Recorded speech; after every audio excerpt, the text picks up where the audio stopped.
صباح النور. مع حضرتك الشاعر راضي على القحطاوي يا فندم من سوهاج. اهلا بحضرتك. يعني دائما حضرتك يعني بتشاركنا كل مناسباتنا الجميله، واحنا طبعا ما فيش اجمل من ان احنا مع بدايه السنه الجديده. كل سنه وحضرتك طيب. كل عام وحضرتك بخير يا استاذ شيرين وضيف حضرتك الكريم والساده المشاهدين وفريق عمل البرنامج، كل عام وانتم بخير. بشكرك جدا. حضرتك يعني هتمتعنا بايه النهارده يا استاذ رفاعه؟ حياه كريمه.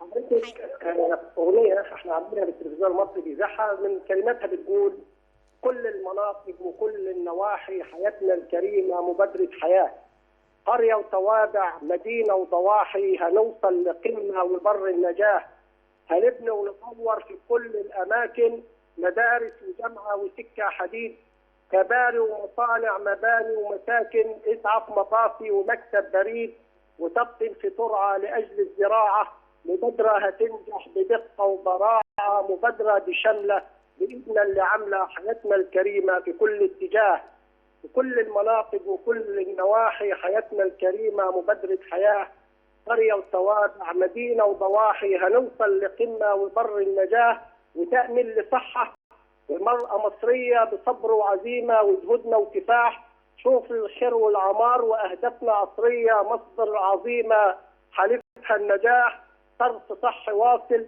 والإنجاز هو حاصل، والغاز الطبيعي رايح يوصل بيوتنا، بكرة أحلى لينا والخير هينادينا، وخط الإنارة مع خط المياه في كل المناطق وكل النواحي حياتنا الكريمة مبادرة حياة، قرية وتوابع مدينة وضواحي هنوصل لقمة وبر النجاة، حياتنا الكريمة في كل المواقع بخطة ودراسة وجهد الرجال، حلم الإرادة تحول لواقع، رياضة وثقافة في كافة مجال، ومهما يقولوا يعيدوا الكلام، خطة بلدنا ماشية بسلام، ده اللي يحب بلاده ومخلص حقيقي المولى يحقق طموحه ورجاه، في كل المناطق وكل النواحي حياتنا الكريمة مبادرة حياة، قرية وتوابع مدينة وضواحي هنوصل لقمة وبر النجاة، هنوصل لقمة وبر النجاة.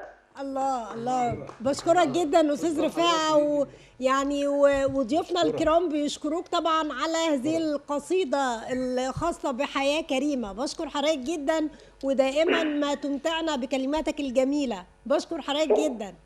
شكرا لحضرتك يا استاذ شيرين وكل فريق عمل البرنامج وكل سنه وحضرتك طيب، وسنه سعيده على حضرتك ان شاء الله. بشكرك جدا.